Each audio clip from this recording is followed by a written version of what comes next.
Asansol Salanpur area ECL এর বনজেমারি কয়লা খনির এজেন্ট অফিসের সামনে বিক্ষোভ স্মারকলিপি প্রদান। খনি এলাকা সংলগ্ন দেন্দুয়া এলাকায় বাসিন্দারা একাধিক দাবিতে বিক্ষোভ দেখায়। এলাকার সমস্ত বাড়িতে বিনামূল্যে বিদ্যুৎ পরিষেবা, এলাকার মানুষদের জন্য হাসপাতাল, এলাকার খেলার ময়দানকে উন্নত বা সংস্কার করার পাশাপাশি গ্রামের শ্মশান ঘাটটি সংস্কার করার দাবি সহ একাধিক দাবিতে বিক্ষোভ ও কর্তৃপক্ষকে স্মারকলিপি প্রদান।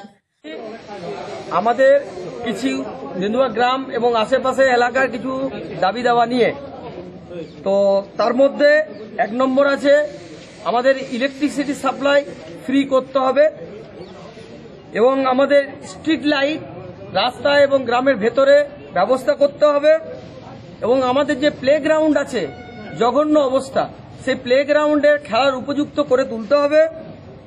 আর আমাদের বার্নিং ঘাটের অবস্থা খুবই খারাপ, সেখানে কোনো জল নেই, কোনো লাইট নেই, নোংরা আবর্জনায় ভর্তি থাকে, সেই জায়গায় সংস্কার করতে হবে।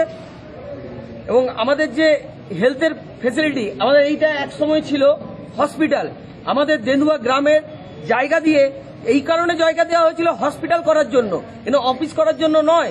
সুতরাং আমাদের ফার্স্ট প্রায়োরিটি মানে এটা হসপিটাল হোক, তো সেই আমাদের হসপিটালিটি আমাদের যেন দেওয়া হয়, সেই ব্যবস্থাটা যেন করে।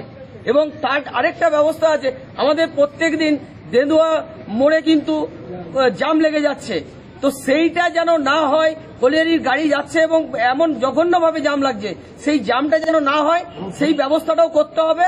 এবং রাস্তার মধ্যে প্রত্যেক দিন দুবেলা রাস্তা যাতে নোংরা ধুলোবালি না ওড়ে, তার জন্য জলের ব্যবস্থা করতে হবে।